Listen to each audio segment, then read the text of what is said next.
We have a quorum, so I'm going to call this the November 25th meeting of the Atlanta City Council's Finance and Executive Committee meeting to order, the last meeting of the term.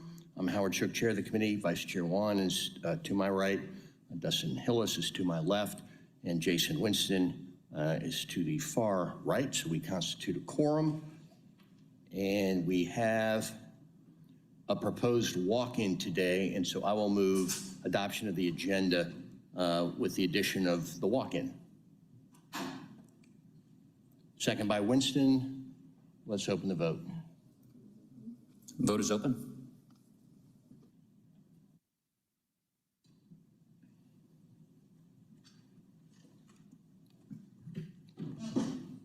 Vote is closed. 4 yeas, 0 nays. The agenda's been adopted as amended. Is there a motion regarding the minutes of the prior meeting? A motion by Juan, second by Hillis. Let's open that vote. Vote is open.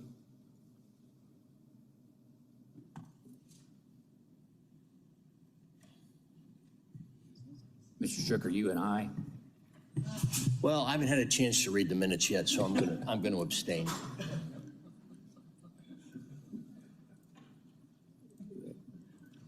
Four yeas, 0 nays. Right, the ayes have it, so ordered.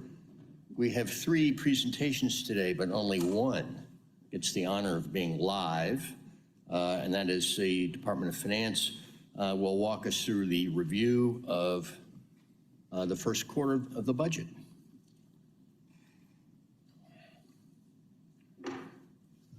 Oh, do we have public comment? I'm sorry, I skipped right over that. Thank you, Chairman Shook. Well, hang on. Did anyone sign up for? Okay, the answer is no. So go ahead, Mr. CFO. Thank you, Chairman Shook. This is a bittersweet one for us. This is the last one with you chairing over this committee. So we are very excited and thankful for your leadership throughout your guidance during our budgeting process and just throughout the year. Thank you for helping us turn the tide, which you will see a little bit of in this quarterly presentation. Again, this is the first quarter presentation for the 3 months ended September of 2025 for fiscal year 2026. This is going to have your customary portions of revenue, expenses, as well as treasury updates. There's also some appendix slides that we won't go over, but it'll capture some of the additional requests that the council and this committee has requested for additional oversight throughout the fiscal year, as we, of course, were challenged with some deficitary issues. Having said that, I'll turn it over to the team. Ms. Carr will lead us off and then hand it over to Lawrence Davis for revenue, Sean Gabriel to go over budget, and Chief Knight to close us out with the treasury updates.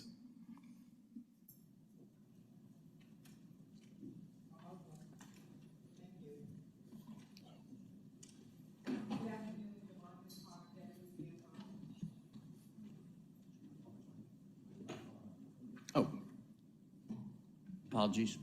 No worries. Good afternoon, Yolanda Carr, Deputy CFO. If we can move to the next slide, please. As CFO Bala mentioned, this is our first quarter projections. We've made a lot of progress as far as our revenues. We have implemented a lot of different things related to revenues. We also have some measures in place for the expenses. So we wanted to share with you a high level on what we're doing and where we are as of the end of the first quarter for the revenues and expenses. So on the revenue slide, we want to talk about the public utility revenues and the alcohol taxes and license and permits. They are expected to be above the budget for this particular quarter. In addition to that, we have one-time revenues, and we'll talk a little bit more about that later in the presentation. In addition to that, we are also making sure that we monitor things on a federal level, so if we need to make adjustments, we'll have that opportunity to do that. On the expense side, I wanted to talk about some of the control measures that we put in place.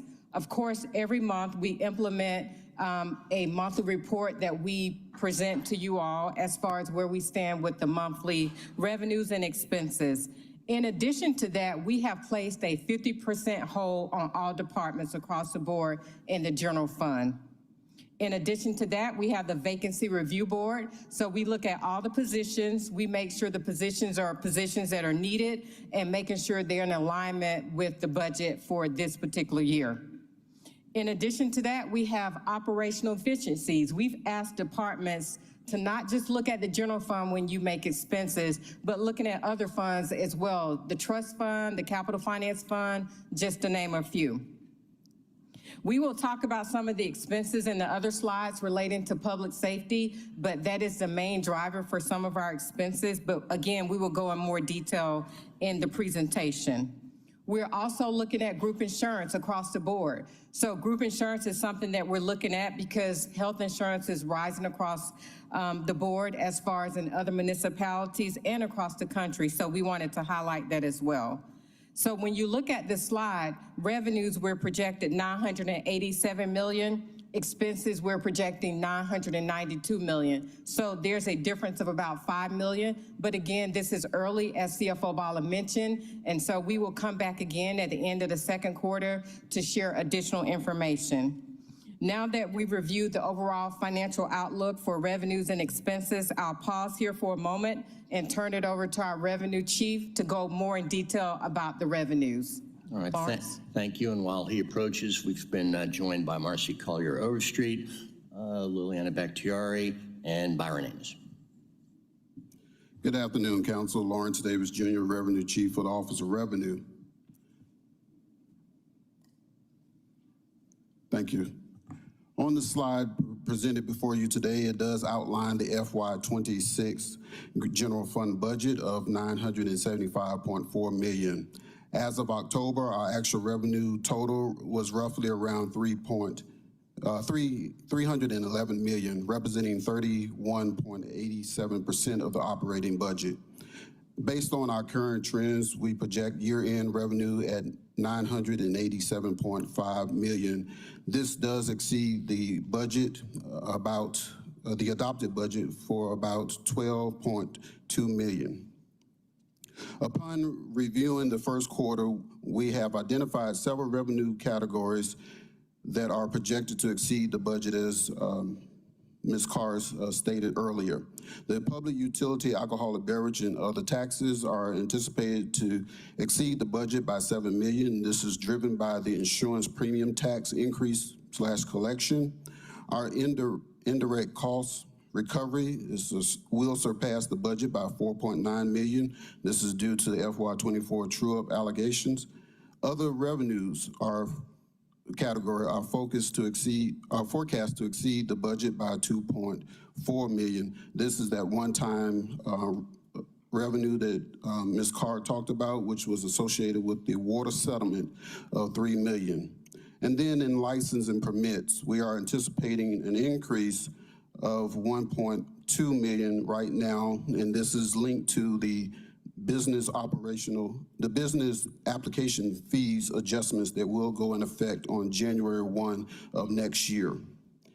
During the first quarter, we also analyzed that we will have a modest gain in the revenue categories of fines and penalties and charge for services, while hotel, motel, pilot and franchise fees, and local option sales tax will remain within the budget expectations. And lastly, on this slide, you will see that we are anticipating a revenue shortfall of $2.6 million in the category of building rentals and concessions.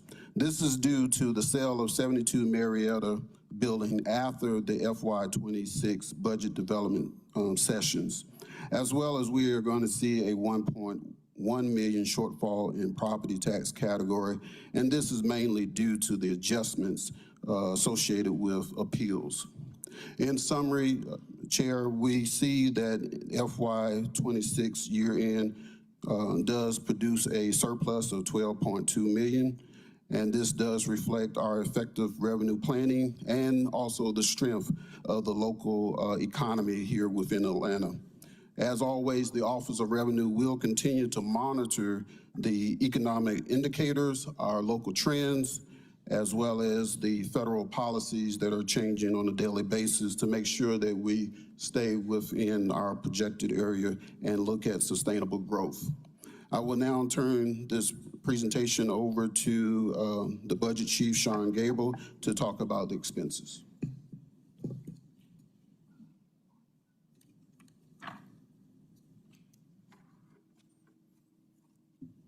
Good afternoon, council members. Sean Gabriel, Budget Chief.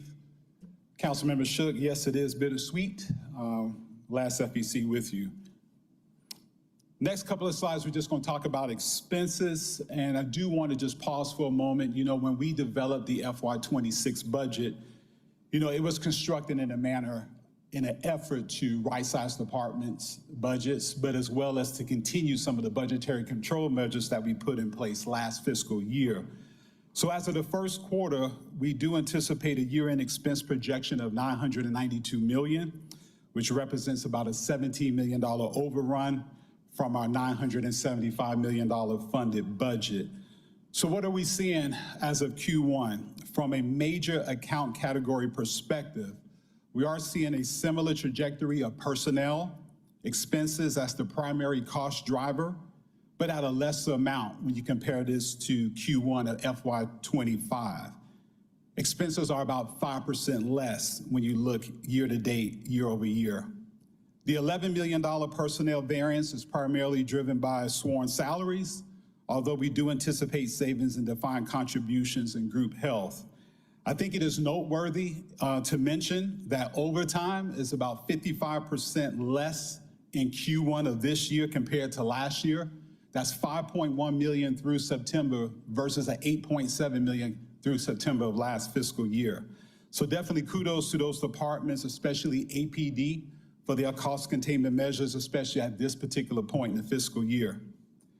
I want to move down to debt service because we are anticipating some savings there just to continue on the savings path.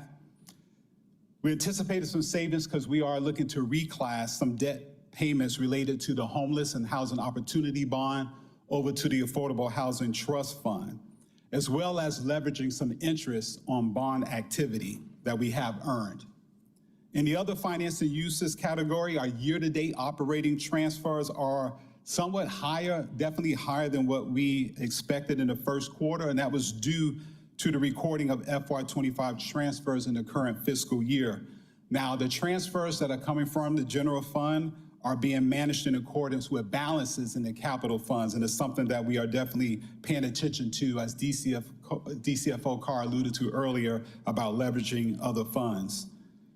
For all other categories, we are definitely trying to hold the line, being more focused on the 50% hold on the departmental budgets, as well as an added layer of the budgetary control at the major account group. What does that really mean, right? So when we talk about the major account group, not only do departments have to make sure that there's sufficient funds at the specific account level, they also have to make sure that there's sufficient funds at the major category level. That's what you see, your 5.2s, your 5.3s, so it's purchase, contract services, and supplies.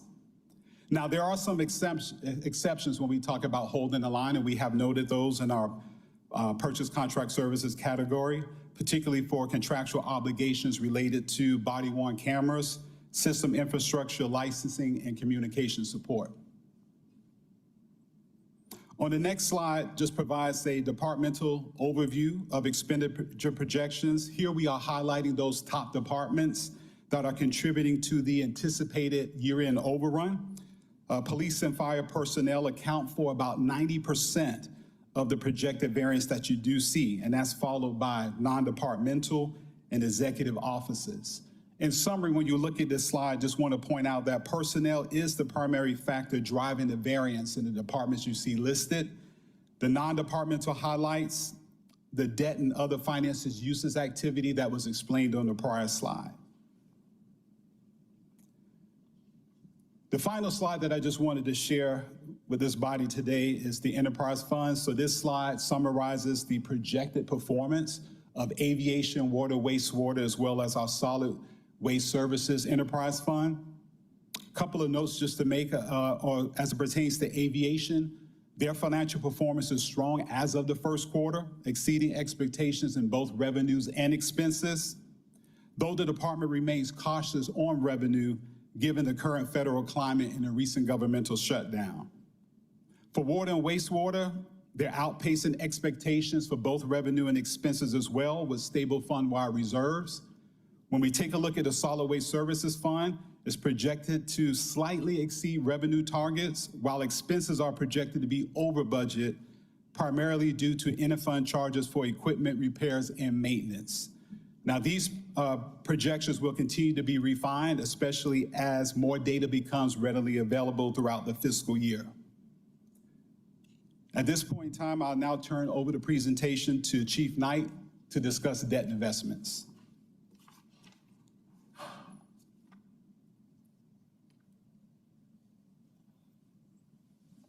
Good afternoon, Chairman Shook, members of the committee. I'll give you a brief overview of the Treasury debt and investment activities. I'm Courtney Knight, Chief of Treasury Debt and Investments. On this first slide, which is a summary of our outstanding debt portfolio, you'll see that we have $8.3 billion of debt. About 50% of that is at the airport. The next largest issuer is the Department of Watershed Management. And then we have debt for the general obligation and general fund portfolio. In the general obligation portfolio, you'll see a reduction of over $200 million in the quarter. You will recall that about $180 million of that was achieved by virtue of the defeasance that we accomplished, taking excess money out of the sinking fund and using that to extinguish outstanding debt. The remaining reduction is merely the repayment of principal in the general obligation portfolio, about $20 million. The other highlight on this page is in the Department of Aviation, where you'll see that we added over $1 billion of debt in the quarter. That is a result of having issued the largest single bond issue for the aviation department in history, over $1 billion. You will note also that $900 million of that $1 billion issue was designated as green bonds, the largest issuance of green bonds in the history of the state of Georgia. On the investment portfolio, I'll point out in the far right bar graph, something that I've been advising you of on an ongoing basis. Interest rates have declined across the board as the Federal Reserve reacts to economic conditions. Therefore, our investment portfolio is also earning reduced amounts. Nonetheless, our strategy of investing in a diverse portfolio of permitted investments continues to enable us to meet our portfolio objectives of safety, liquidity, and yield. And then on the last page, there have been no changes in ratings for our various debt portfolios. At that, I'll turn it back over to the CFO for any summary comments.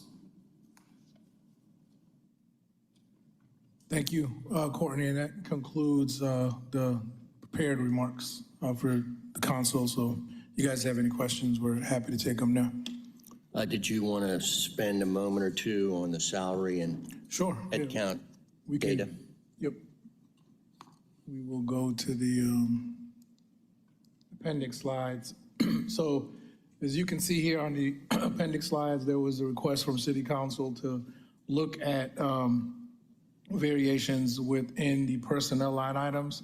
So we broke down those between salaries sworn, salaries regular and part-time, as well as extra help and overtime. So if you can see, the overtime numbers are within the budget this year. And also, as Sean mentioned earlier, they're significantly less than last year for the first quarter, which is nice, a positive momentum for the city. With regards to salaries regular, after one quarter, they're at 25%, meaning they're within line. The salaries sworn are a little bit over expected budget at 28%. Part-time is again under the 25% target. The extra help for sworn is over the target, but it's a relatively small number.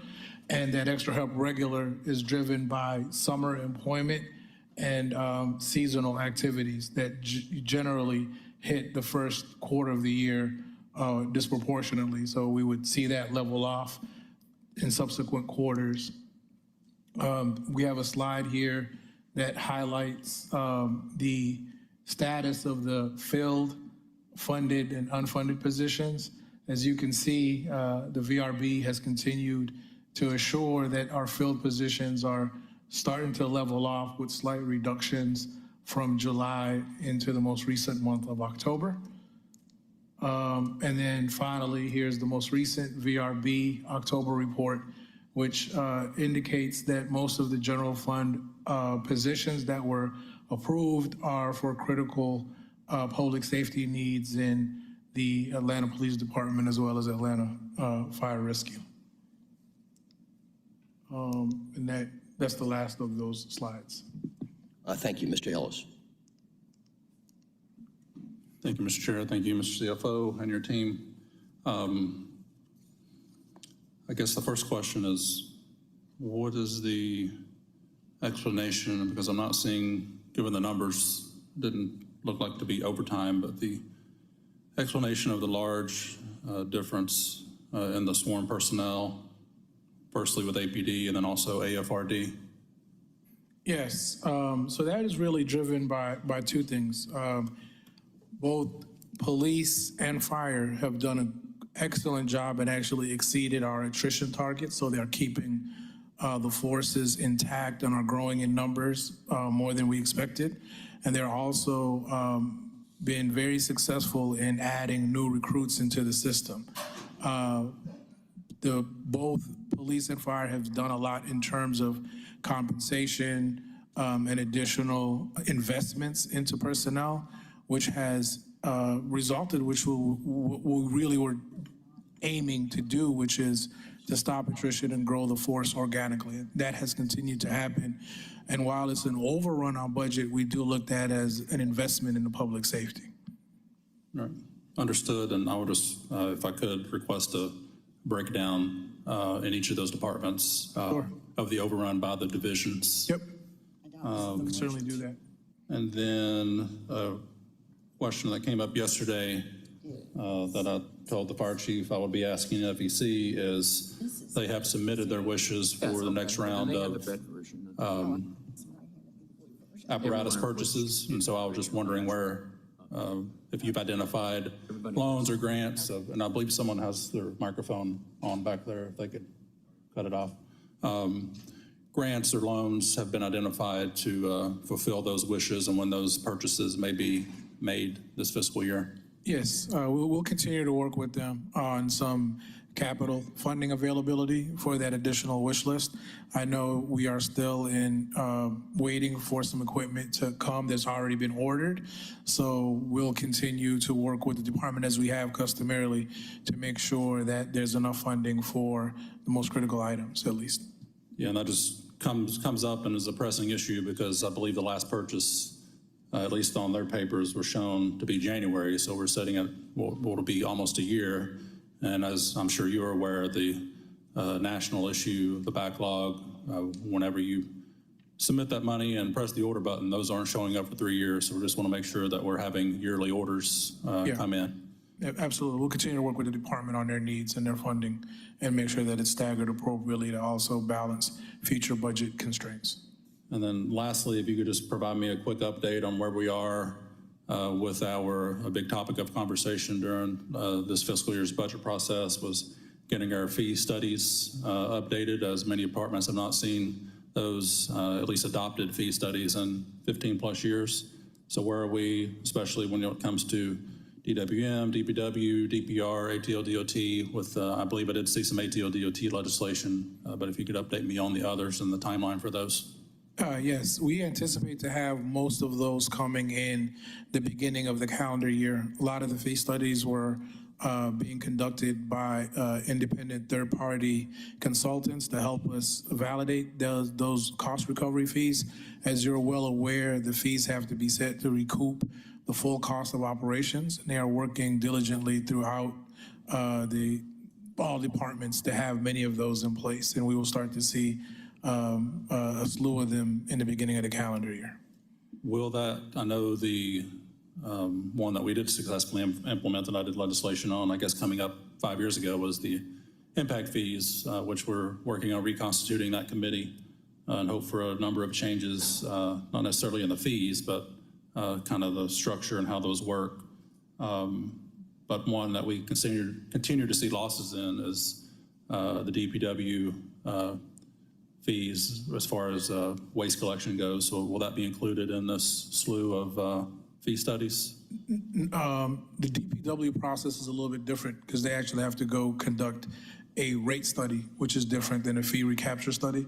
It's much more involved. We have to identify the different customer classes, and rate structure mechanisms are much more nuanced. We'll continue to work with the department with regards to their updated rate study. I know that they have implemented the customary inflation increases that were part of the original rate study, but a new rate study needs to be completed before that comes. So that will be later on in the cycle.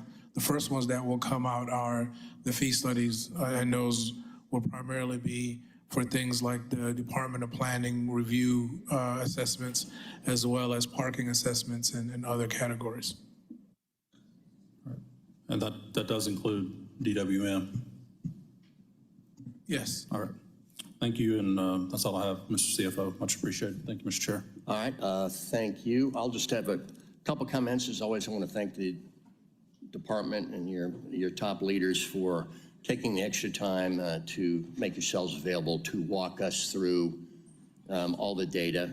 It makes these meetings go a lot more smoothly. I will just simply commend y'all and the administration as regards the overall trajectory that this budget is on. It looks so much better now than than at first glance. And I'm particularly heartened by seeing over time a crowd and kind of wrestle to the floor as effectively as y'all have done. Other questions or comments about this? All right, seeing none, thank you. Thank you. Takes us to our regular agenda. 25-0-1646, an ordinance by Finance Exec authorizing the mayor to exercise the second renewal for the co-op agreement listed property appraisal validation services with Executive Information Systems LLC on behalf of DOF for a term of 1 year, retroactively effective from November 11th of this year through November 10th of next, in amount not to exceed $120,000, to ratify services rendered in connection with the agreement beginning November 11 of this year, with all contracted work being charged to and paid from, et cetera. Mr. CFO. Thank you, Chairman. As you recall, last committee, there was an update given by SAS with regards to this. And from that, we did realize that there was some additional requests and needs of data information to help us with our coordination with the Assessor's Office. One, expanding the scope, drilling into more nuances, adding some additional data points and variability to the model. We think that this is an investment that is worth pursuing. I'll second that. Motion by Juan, a second by Shook. Let's open the vote. The vote is open.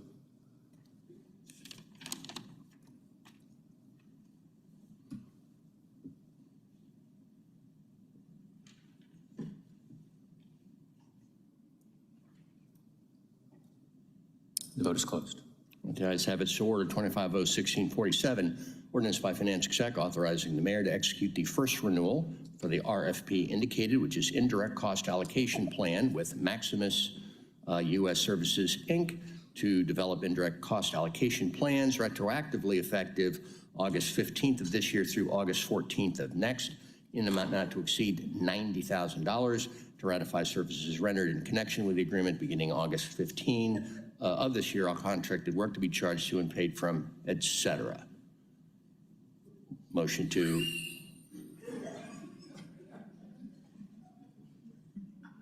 to approve by Juan. I've lost track of who seconded that. Hillis. Let's open the vote. The vote is open.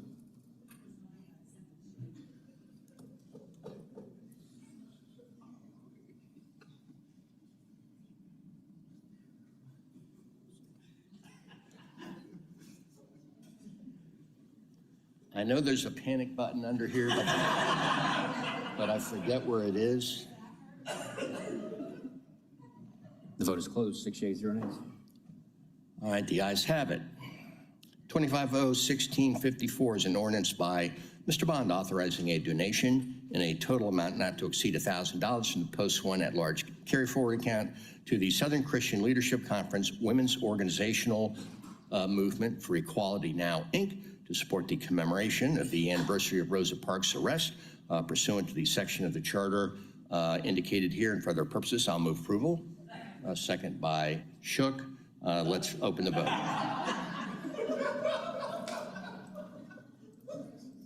The vote is open.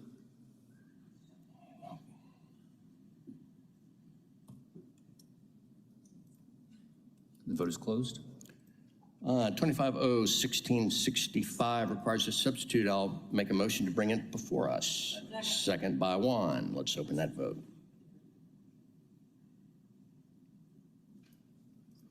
The vote is open.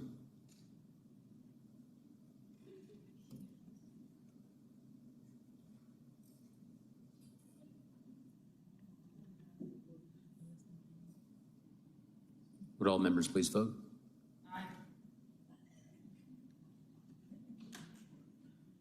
And the vote is closed. Substitute for you. And is the caption the same? It is. Okay, thank you.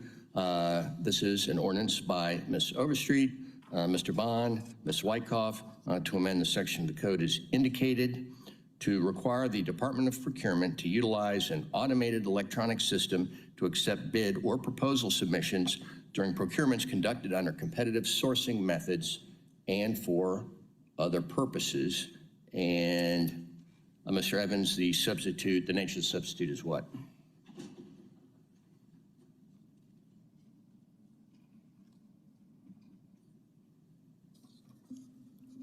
Looks like there's a date change in section 3 of the binding clauses. And not 100% sure the nature of all the changes, which ones are from. Well, I mean, it looks to me like mainly it's, focusing on the actual citations that are, does anyone have any reason to believe it? This does anything more than that? Mr. Wan? I do have a question. I don't know if, Ms. Robinson, you helped draft this, but I know this is stemming from the deliberation we had at last Monday's meeting.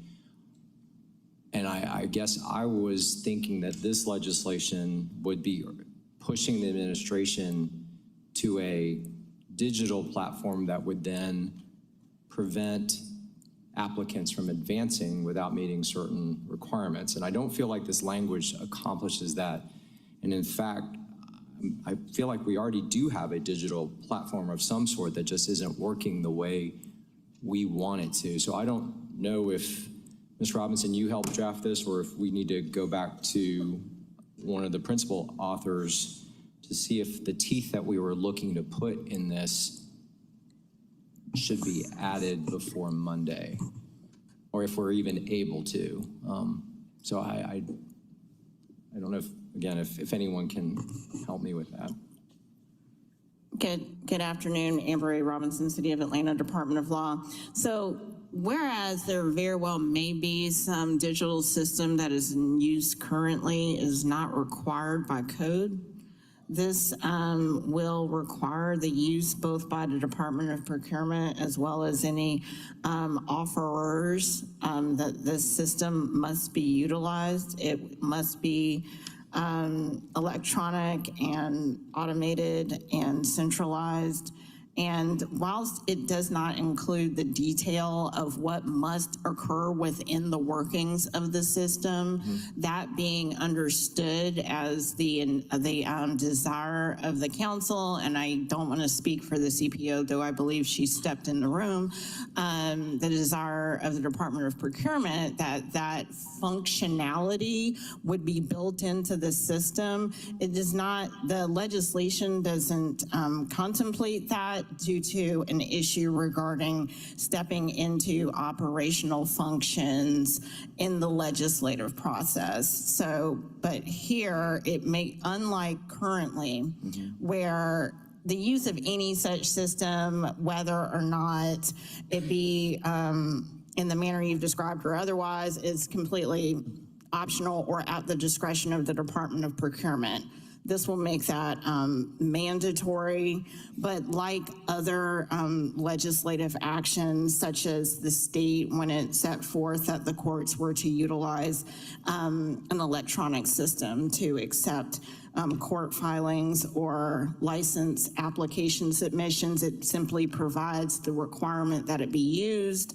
And then you will use your oversight powers to ensure that the system as put in place by the department does meet the individualized operational needs as you have set forth. That's helpful. So does this legislation requires the complete switch over to a digital, or would it still allow for the paper process to continue? It requires a complete switch by no later than June 30th, 2026. Okay. I guess I don't get that mandate through the language, but I trust what you're saying, so I appreciate it. I apologize, that is in section 3. It's not in the codified version.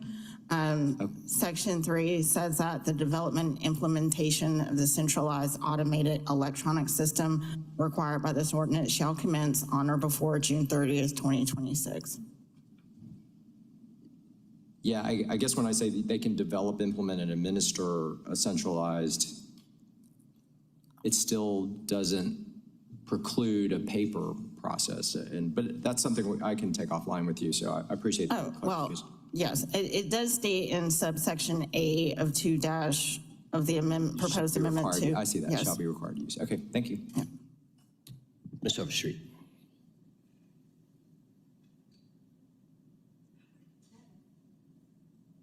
That exchange was actually enough for me.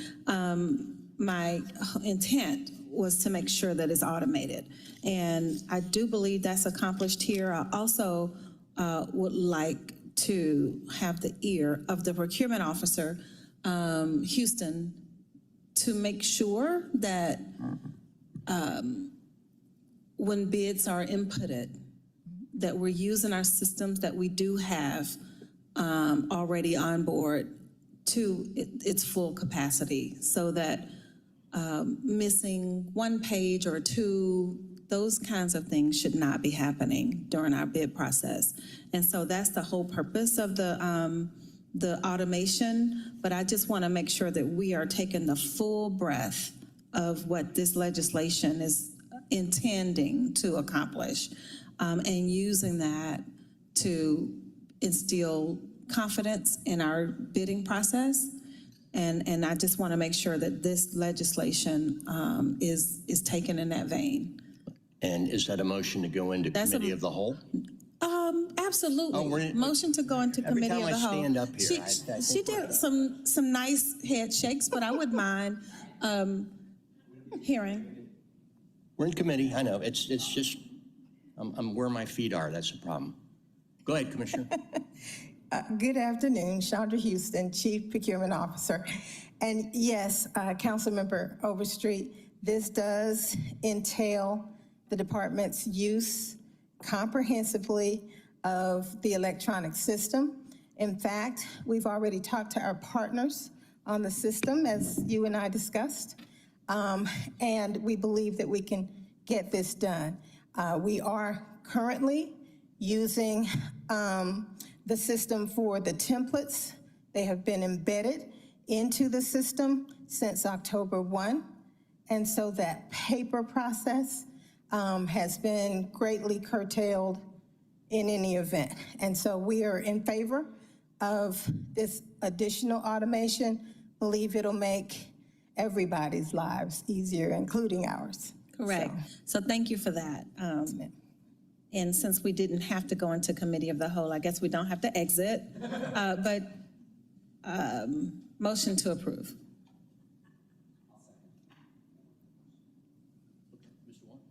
Thank you. So I second the motion, but I just also want to emphasize that the bid proposal piece of it is just one link in a multi-linked chain. Yes. So to the extent that we can automate the other pieces of, including evaluation, all the other requirements that are on our team, I'm just thinking about, go back and look at all the IPER reports. You'll see all the places where we can look to use technology to tighten and close those gaps. So it is, again, one link of a big chain, but I trust that you will look at the whole picture. Yes, sir, and we already have. We have brought on some help. I think I spoke to you guys in the last quarterly about some AI technology that helps around the evaluation process, even around the responsiveness process, and all of that actually kicked off on October 1. Okay? You're welcome. All right, if there's nothing else, let's open the vote. The vote is open.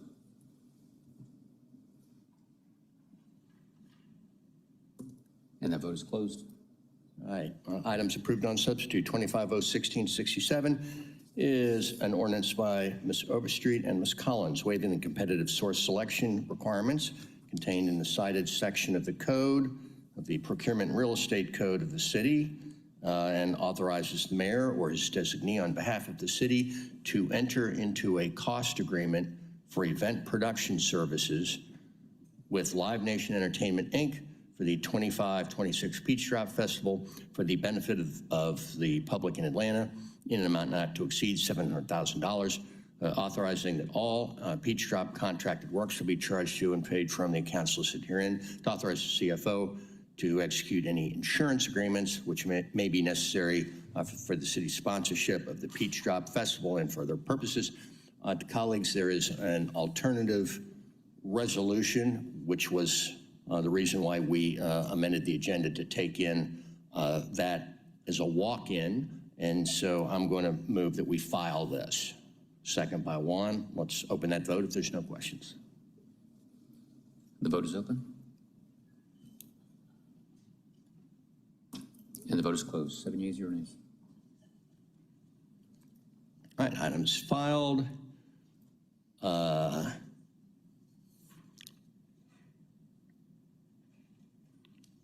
I've just put that on my committee report, haven't I?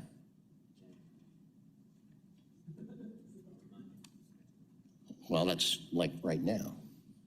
Okay, the 25-0-1668 is an ordinance by Shook to amend the code as indicated so as to provide for certain position abolishments, creations, reclasses, class creations, above entry authorizations, employee position transfers, position funding allocation changes, and other personnel actions in line with FY 26 and for other purposes. The motion is to hold. Second by Shook. Let's open the vote.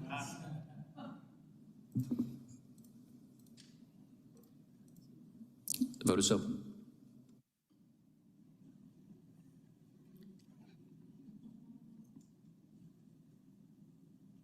And the vote is closed. 25-0-1669 is an ordinance by Shook authorizing the mayor to enter into the first renewal option for sole source agreement, SSP indicated, inspectors fleet parking with Park Place Operations Inc., Georgia Corp., to rent parking spaces at 162, 164, and 168 Forsyth Street and a portion of 2060 Broad Street in Atlanta, as further described herein pursuant to the section of the code cited here for a term of 1 year beginning March 15th of next year through March 14th of 2027 in an amount not to exceed $123,600, all contract work being charged to and paid from, et cetera. Motion to approve by Juan, second by Bakhtiari. Let's open the vote. The vote is open.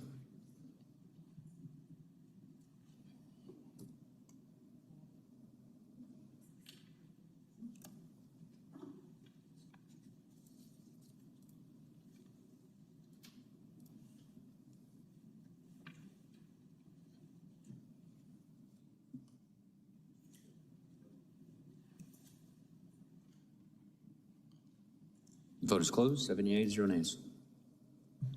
Thank you. 25-0-1670 requires a substitute. I'll move to bring one before us. Second by Juan. Let's open that vote.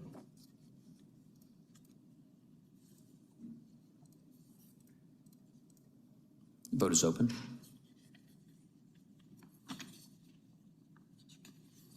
And the vote is closed. All right, substitutes before us. The caption is different. This is an ordinance by Juan, Norwood, Bakhtiari, and Westmoreland, and Collins, as substituted by Finance Exec, authorizing a donation amount not to exceed $5,000 from various carry-forward accounts to various the Foundation for AG Roads pursuant to the section of the charter cited here and for other purposes. Motion to approve been made and properly seconded. Let's open that vote. The vote is open.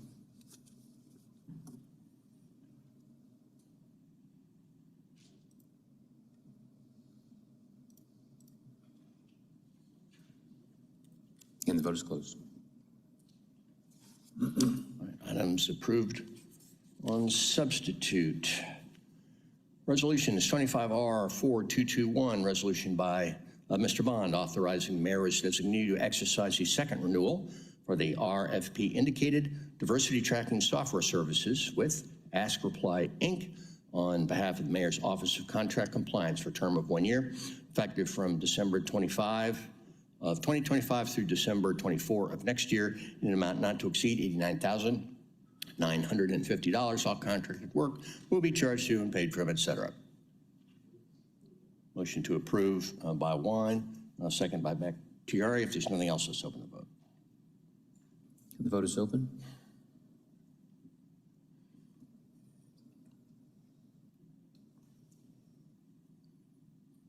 And the vote is closed.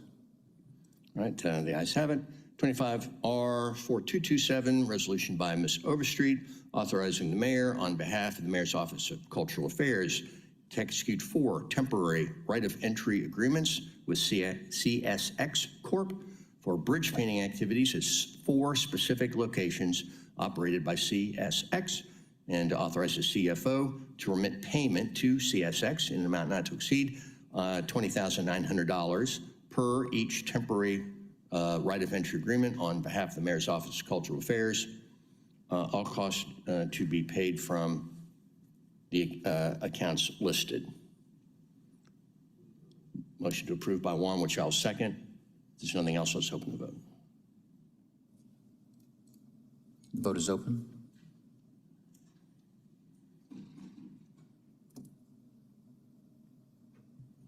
And the vote is closed. All right, ayes have it. So ordered. 25R 422. Oh, we just did that one. 25R 4230 requires a substitute. I'll move to bring. Are we filing this? We're holding it. Let me read the caption. Resolution by Shook authorizing the mayor's designee to enter into a special procurement agreement, SP blank, with OpenGov Inc. on behalf of Planning Cloud Computing Solutions for a term of 1 year with 2 one-year renewal options at the city's discretion in an amount not to exceed $2 million, all contracted work to be charged to and paid from, et cetera. Motion to hold. Second by Juan. Let's open that vote. The vote is open.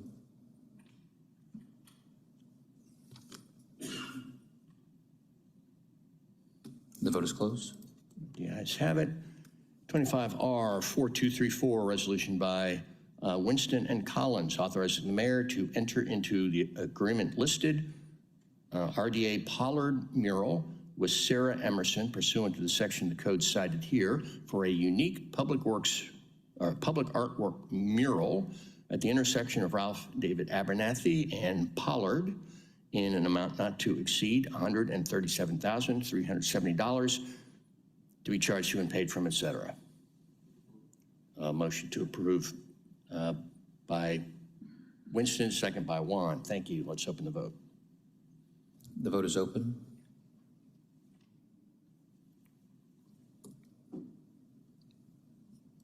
And the vote is closed. All right, thank you. 25R 4273, resolution by Finance Exec authorizing the mayor to execute the First Amendment to the SP indicated COVID-19 consulting services with Landmark Consulting LLC on behalf of DOF to add funding not to exceed $35,000, all contracted work to be charged to and paid from, et cetera. I do have a question about this. Mr. Deloach, how are you? Good.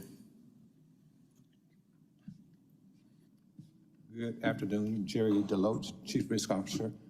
I mean, my main question is how long do you foresee us requiring the services of this consultant? Our services are winding down as it relates to FEMA. We have 2 project worksheets that are currently pending that will require some additional review. After that, the FEMA work will be completed. They have specific guidelines that no work is to be provided related to FEMA unless it specifically comes from me or from the CFO. And so that's where we're at with that. And because of the shutdown of the federal government, those 43 days, that has put us behind in having FEMA and GMA to review our project. But I expect those final 2 projects to be completed within the next 6 months. And I don't fully expect to spend this full amount, but we wanted to be on the safe side. All right, appreciate it. Motion to approve by Juan. I'll second that. If there's nothing else, let's open the vote. The vote is open.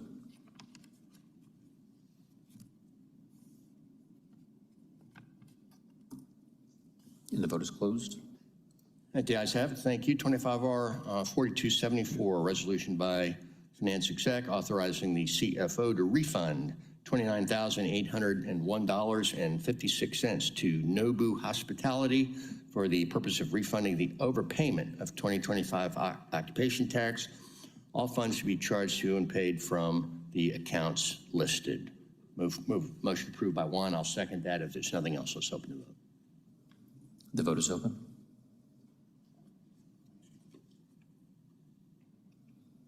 And the vote is closed. All right, the ayes have it. 25 R 4275 is a resolution by Finance Exec authorizing the mayor as designee to execute a special procurement agreement for the SB indicated DC Committee Administrator Services with Strategic Benefits Advisors, Inc. on behalf of DOF pursuant to the code section cited here for a term of 5 years with 1 2-year renewal option in an amount not to exceed $60,000 per year. All contracted work to be charged to and paid from, et cetera. And am I right that we need to amend in? This item will be held along with the next item, number 16, if you wanted to take them as a block. Okay. We will also take the next item, 25R 4276, resolution by Finance Exec authorizing the mayor to execute special procurement agreement blank with blank for a term of 5 years with 1 2-year renewal option and amount not to exceed blank, all contract work to be charged to and paid from. Instead of motions to hold both items. Second by Juan. Let's open the vote. The vote is open.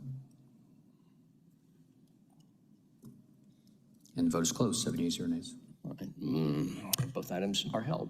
25R 4277, resolution by Finance Exec authorizing the mayor to execute the Second Amendment to the special procurement agreement, number of which is listed, Comcast Network Fiber Services with Comcast Cable Communications Management, LLC, on behalf of AIM, Watershed, Fire Rescue, Police, Parks and Rec, Public Works, Corrections, and the Mayor's Office to add funding in amount not to exceed $382,400, all contracted work to be charged to and paid from, et cetera.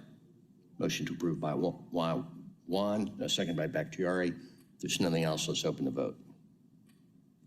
The vote is open.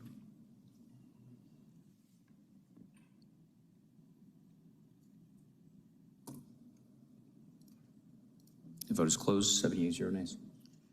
Thank you. And so duals.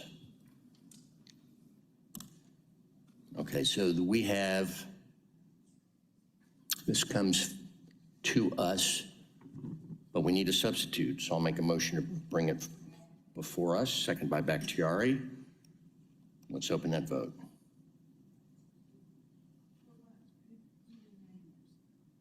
The vote is open. We'll get it. Description.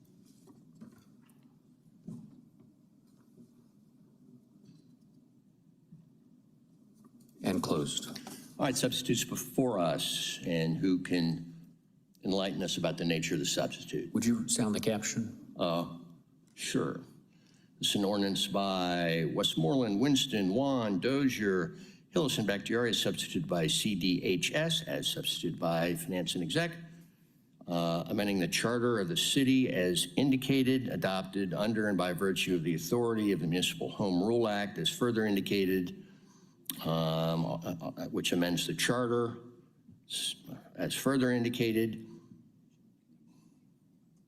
to more explicitly define the purpose of and uses for the dedicated Affordable Housing Trust Fund to provide for certain reporting requirements related thereto and for other purposes.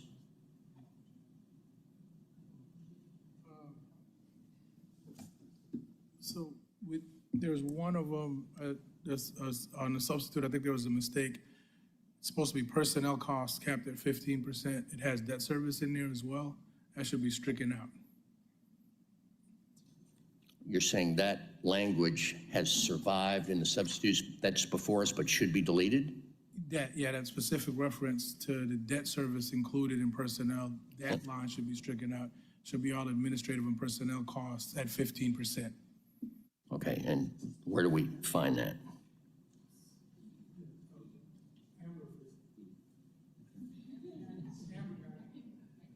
I'm sorry, Okay.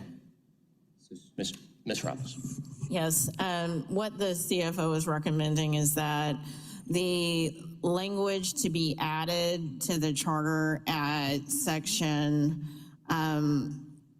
4, subsection E, which currently states debt service for financing instruments that support housing affordability and housing security, comma, as well as administrative and staffing costs as deemed necessary by the CFO, except that no more than 15% shall be used for administrative and personnel costs, semicolon, and be amended such that subsection E would begin with the word administrative and staffing costs, comma, as deemed necessary by the CFO, except that no more than 15% shall be used for administrative and personnel costs, thereby striking the first part of that paragraph, which would remove the language stating debt service for financing instruments that support housing affordability and housing security, as well as. Okay.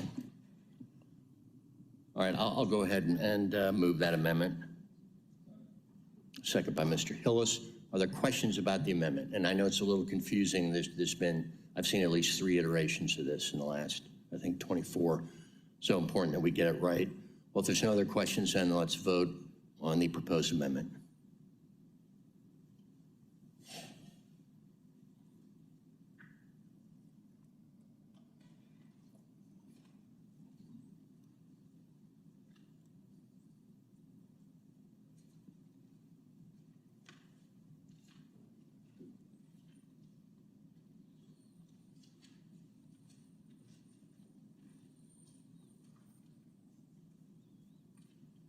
The vote is open.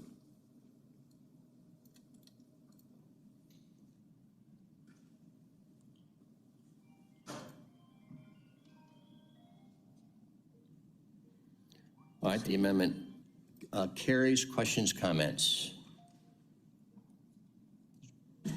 I'll move approval as amended. Oh, I'm sorry. All right, so this is the first time I'm seeing the substitute, and it effectively takes out all of the bumper guards except for the 15% administrative piece. So get me comfortable with what we were intending to do originally, because basically now, 100% of the funds could be used. So in the past, 100% of the funds could be used for personnel or whatever other reasons. Now that is limited to 15%. And given that the Affordable Housing Trust Fund is utilizing to support extensions and housing opportunity bonds and homeless opportunity bonds, and the extent that we issue more of those, we would need to rely on Affordable Housing Trust Fund to expand those programs. Limiting the debt service would significantly impact its capabilities to finance such projects going forward. Those are projects that are critical in infrastructure and needs. So it makes sure that the personnel, which in other cases have been, 17%, 20%, is now capped at 15%. Yeah, I might be able to make my peace with the programmatic expenditures, but the original proposal was to do 5% for funding, to fund administrative and staffing costs. So I don't understand why we're going to 15 on this. To me, those costs should be covered by the general fund in the staffing, in the executive office, whatever this program this is going to come out of, so that these funds, the housing opportunity funds, can be purely applied to deploying and implementing programs. So the difference between this and other trust funds is this is a general fund sourced trust fund. It comes out of the general fund in the appropriations process during the budget process. I understand that. Right, so it would just necessarily limit the amount of applications of the trust fund to be implemented on the front end. But the other objective of this was a little more transparency in terms of our staffing levels that are funded, because when they're funded by trust funds, they kind of become this murky staffing situation. Whereas if we said, no, you've got to fund it directly out of the general fund, not out of the Affordable Housing Trust Fund, we see during budget process very, very clearly that the executive office for this particular initiative needs X number of staff positions. The reliance, and especially this specific budget, this was the intended use. So anything that you pull out of the trust fund impacts our deficit. the other way around. So Run that by me one more time. run that by you one more time. If we limit the utilization of the trust fund to have $3 million for personnel, let's say you cap it at $1 million, that $2 million pops back into the general fund, not the trust fund. It's going to increase the deficit that we have by $2 more million. You would essentially infuse an additional $2 million that's unfunded in the general fund right now. Again, I think for transparency purposes, I don't have a problem with that because, I mean, whatever we pass in the budget is done. I'm thinking about going forward that these trust funds that we set up, be it this one, This is the only one that has these similar limitations. The tree trust fund, for example, completely pays for all the arborists, all of the needs of that specific function of government. It protects the entire tree infrastructure for the city of Atlanta. And that is not a general fund sourced trust fund. It actually comes from a different source that is still utilizing to support city staffing. So by construct, when you utilize this trust fund and you move it from the general fund to this trust fund, then limit its ability to act like other trust funds and pay for personnel, it's a double hit on the city's staffing needs. Yeah, but I think it provides more robust and honest conversation about staffing level directly out of the general fund versus things that are moved and partially funded by trust funds. And it allows us to say, we are setting aside X million dollars for the affordable, and we know, hang on, let me finish. We know that, 95% of that is going to go directly to programmatic initiatives, even funding debt service and debt funding of construction and all that. I feel like we've moved in the opposite direction of what this was originally intended to do. I disagree. I think we're actually headed in a better direction than what this intended to be, and that's, I think, in the intent that you match appropriate costs with the appropriate sources is a fundamental construct of how we budget in government. And so, to the extent that we have an additional need for supportive housing needs and staff that's dedicated specifically to advancing affordable housing for the city of Atlanta in different departments, you lose the ability to capture how many people are dedicated to this specific line of work. I think fundamentally, I know what you're saying, but I don't necessarily agree that, anyway, okay. Since you already have a committee report, this won't be on the consent. I'll be here. Okay, thank you. Ms. Robinson.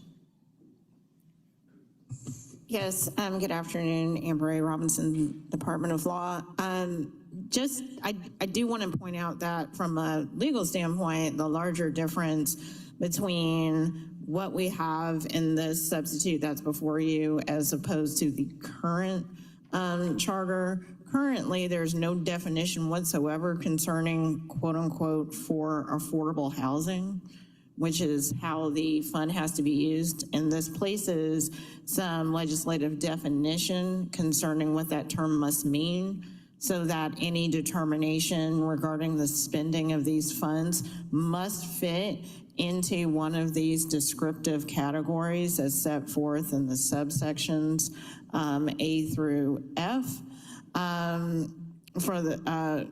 So whereas that's not the case now.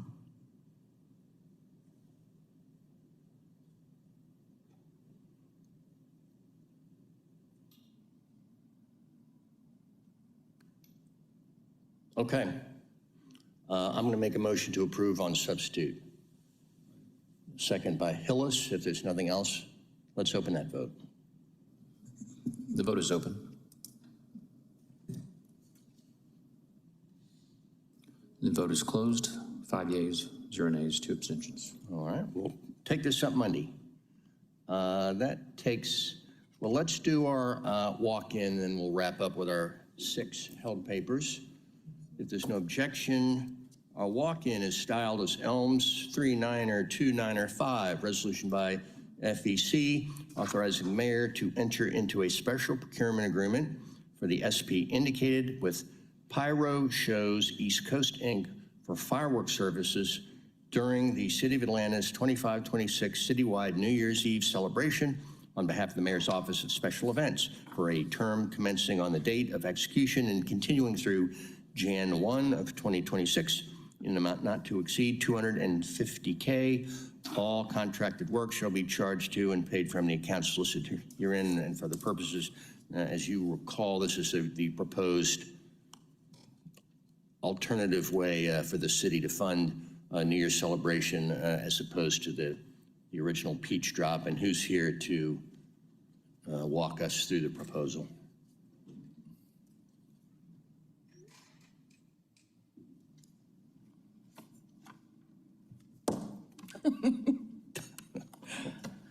Hello, everyone. My name is Ebony Barley Carswell. I'm in the Mayor's Office of Special Events. It's good to see all of you. Hello, CFO Bala and Mr. Chair.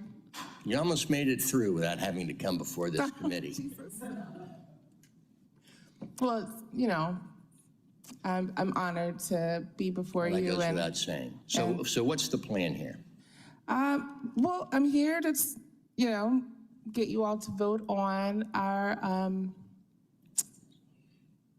request to have fireworks all over the city. We want to do something that is inclusive, that would include every council district. We've never done this before, and generally, every year we do a single activation where a limited number of people get to experience a New Year's celebration. And so this is our effort to create an inclusive event that's different and a bit more modern, and it'll include everyone. And have the locations already been selected and permitted?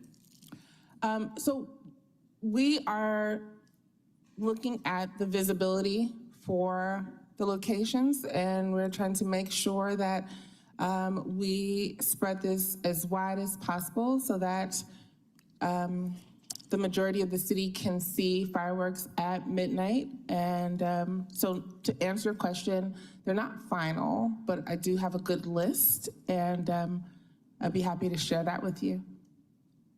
Questions for Ms. Barley? Motion to approve by Winston. I'll second that. If there's nothing else, let's open the vote.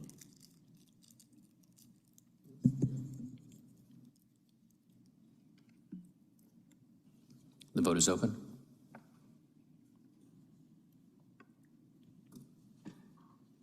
And vote is closed. Oh, the ayes have it. Thank you. you. That takes us, to the first of our walk-in festival, which begins with item, I believe, 34.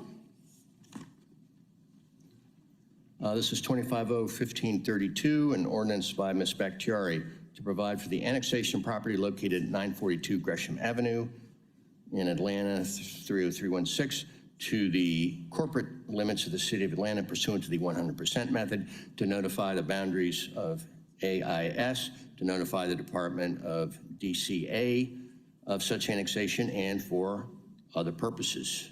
I'll move approval. Second by Ms. Bakhtiari. If there's nothing else, let's open that vote. The vote is open. Vote is closed. 7 yeas, 0 nays. All right, the ayes have it. Thank you. Next is on page 13. It's item 37.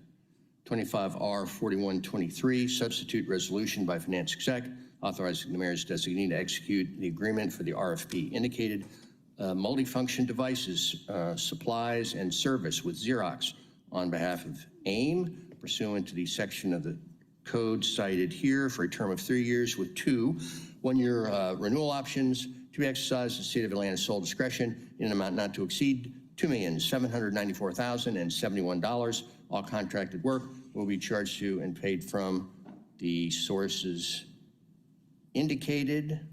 And I will make a motion to amend in the IPRO report. Second by Juan. Does anyone have any questions about the amendment? If not, let's open the vote.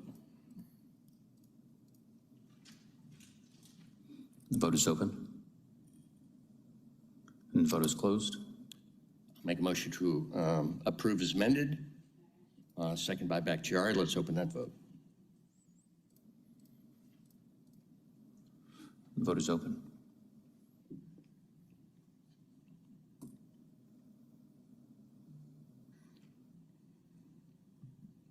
And the vote is closed. All right, thank you. 25-016-03, which is the following item, requires a substitute. I'll move to bring it forward. Second by Juan. Let's open that vote.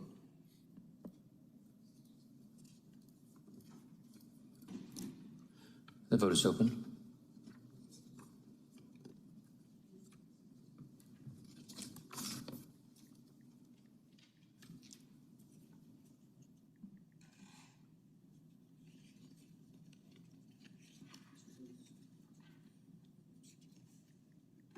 The vote is closed. Second. If there's nothing else, let's open the vote. Yes.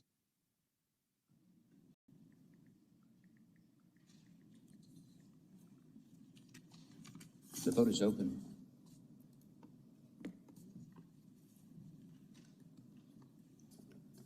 And closed. 78 nays. Did anyone read the caption?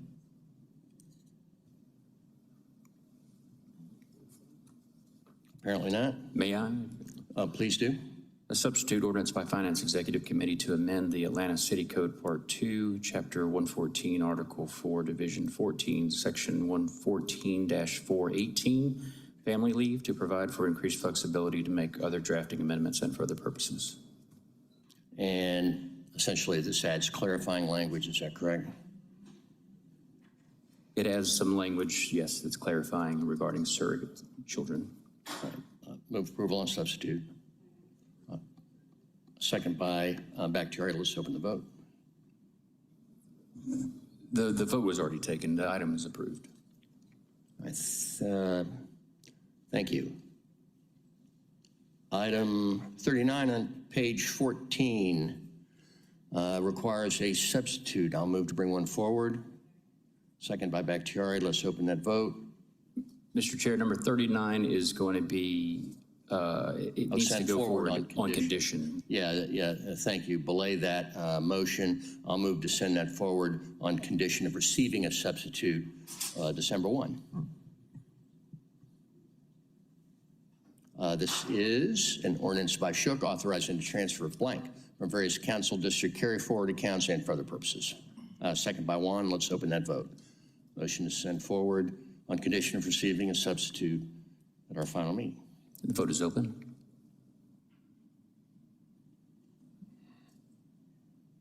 And the vote is closed. 78 nays. All right, the ayes have it.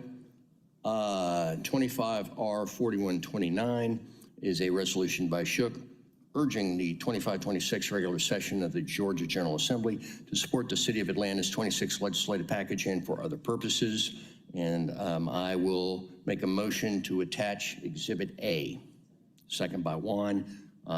There's no questions. Let's vote on that amendment. The vote is open.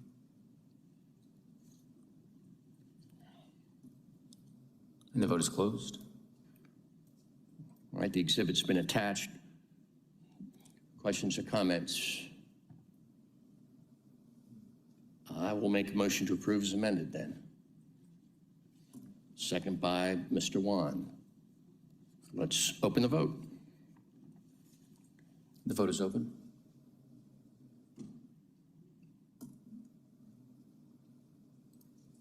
Yeah, the vote is closed. The ayes have it. 25R4144 is a resolution by Finance Exec authorizing the mayor to execute special procurement, number of which is listed. One passenger vehicle rental with Automax Rent-A-Car, Inc. and Enterprise Leasing Company of Georgia, LLC, on behalf of the police department pursuant to the section of the code cited here for a term of 5 years with 2 one-year renewal options in an amount not to exceed $300,000 annually. All contracted work will be charged to and paid from the sources indicated. I'm going to make a motion to attach the IPRO report. Second by Juan. Let's open that procedural vote. The vote is open. And the vote is closed. I'll make a motion to approve as amended. second by Juan. If there's something else, let's open that vote. The vote is open.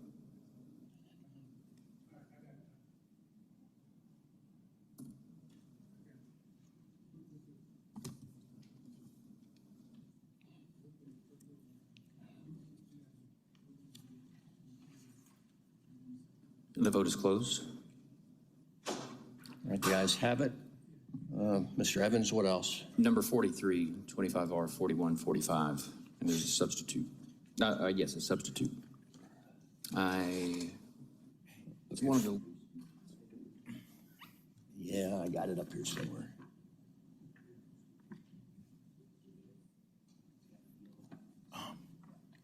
All right, thank you. I'll make a motion to bring forward a substitute. Second by Juan. Let's open that vote. The vote is open. The vote is closed. 7 yeas, 0 nays.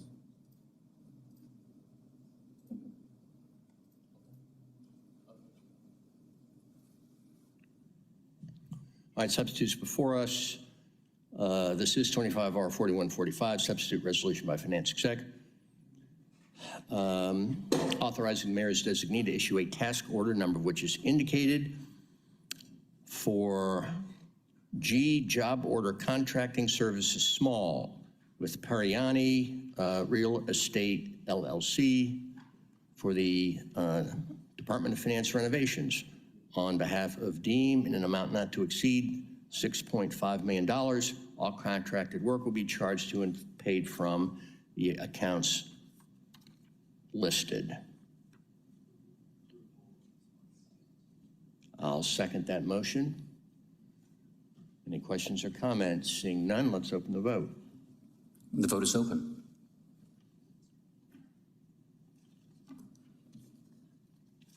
And the vote is closed. All right, the ayes have it.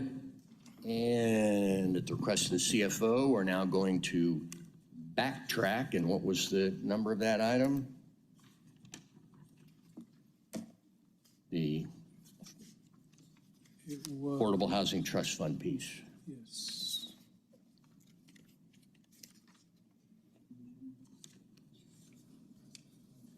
Yeah, it's number 18. Do I need to sound the caption to reconsider it, Mr.? All right, thank you. This is 25-1591, ordinance by Westmoreland, Winston, Juan, Dozier, Hillis, and Bakhtiari, substituted by CDHS to amend the charter of the city as cited to more explicitly define the purposes and uses for the dedicated Affordable Housing Trust Fund to provide for certain reporting requirements related thereto and for other purposes. Mr. CFO.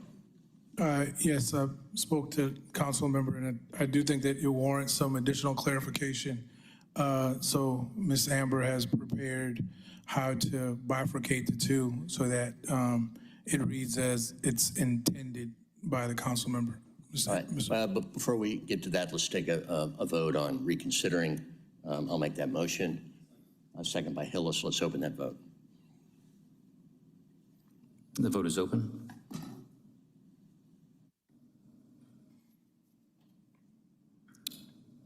The vote is closed. 7 yeas, 0 nays. All right, it's back before us, Mr. CFO, or Yes, Ms. Robinson. we just, essentially, I think the council member did have it right.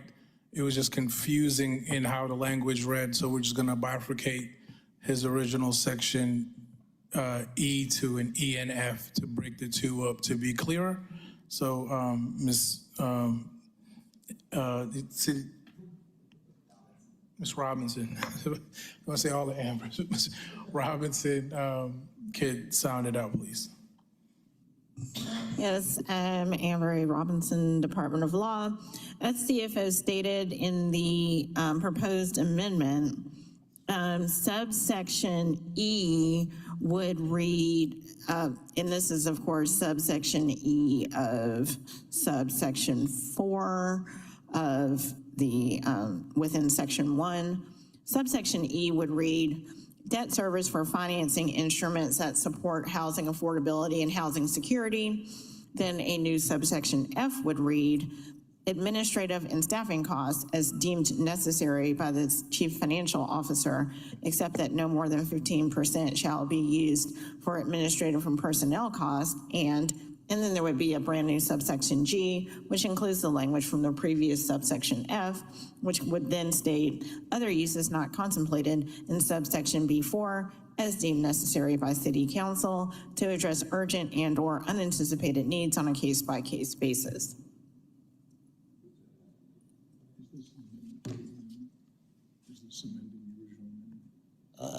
Yes.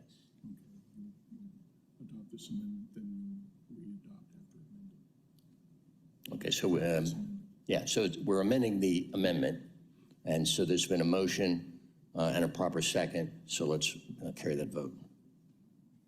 Could you repeat the seconder? Who was the seconder? Ms. Bakhtiari/Shook. Okay. The vote is open.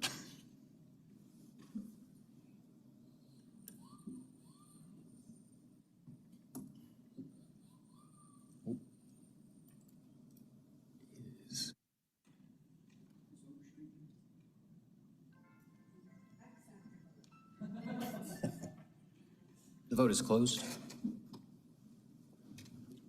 All right, motion to amend as amended. Motion to adopt as amended. Second by Hillis. Let's open the vote. The vote is open. And the vote is closed. 6 yeas, 0 nays, 1 abstention. All righty then. Does that about wrap it up? I hope so as well.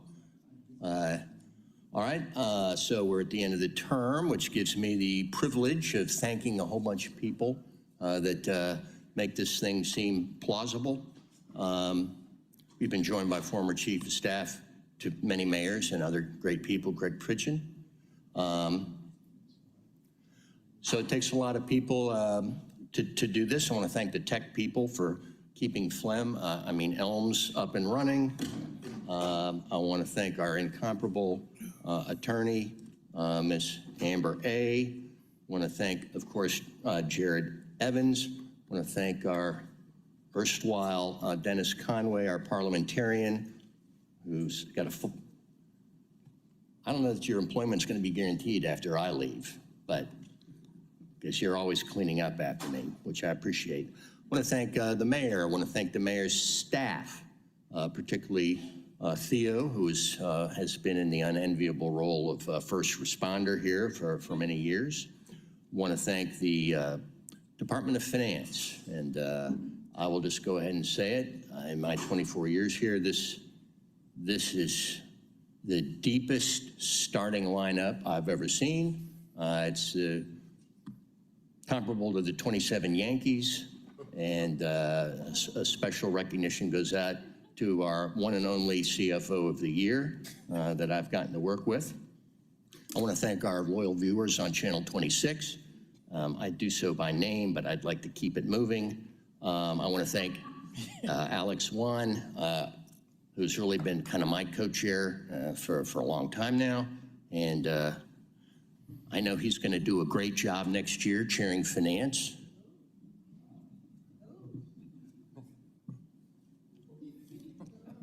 I want to thank the committee. I hope you all feel as I do. You know, we work hard in here.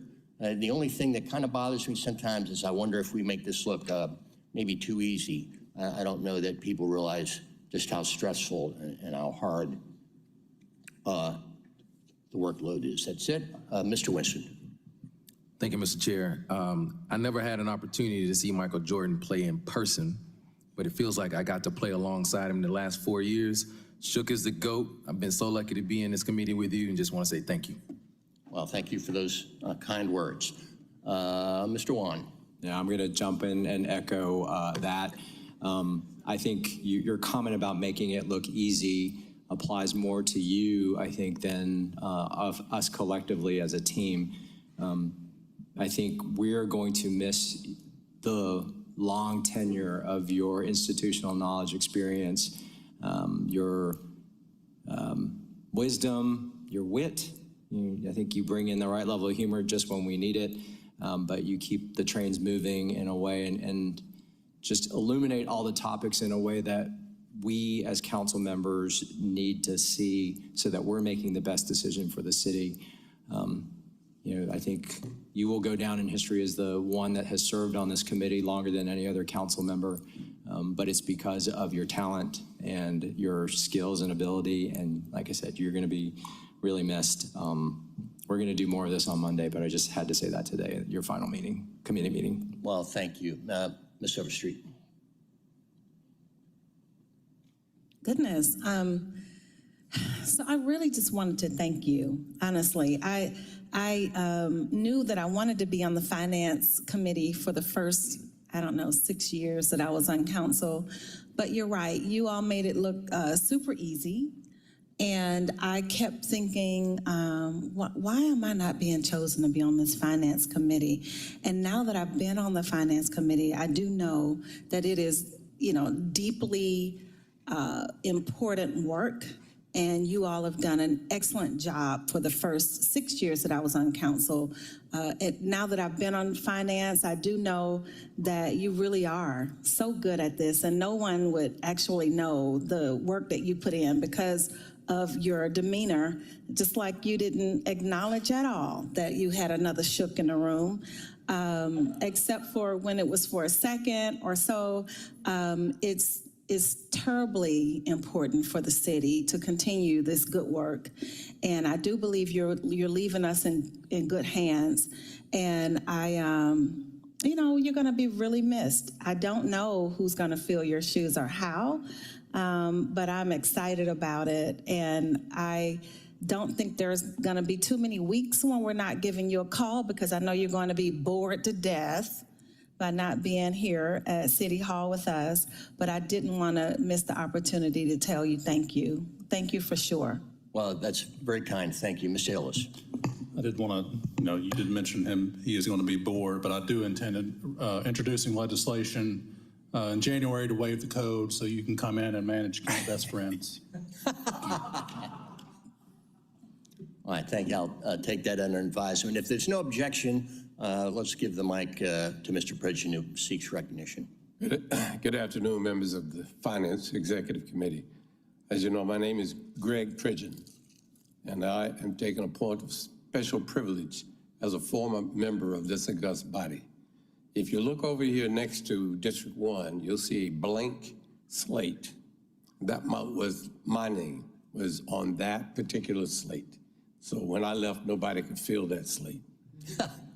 I just want you to know, Mr. Chair, I've had the pleasure of knowing you all of your city life, from the first day you got here until you leave. I want you to know that you were a pleasure to work with. I want you to know that the citizens of Atlanta have been able to be blessed by your presence, and I wish you much success in the future. We've had many times to collaborate on lots and lots of issues, and I expect as you move forward with your life that you'll call me for some help then too. Well, I do know where to find you. I know you're not cheap.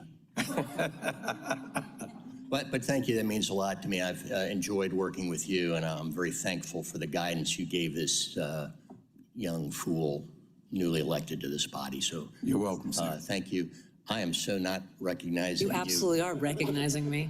I took off my wig for this. To Councilmember Shook, for those who may not know,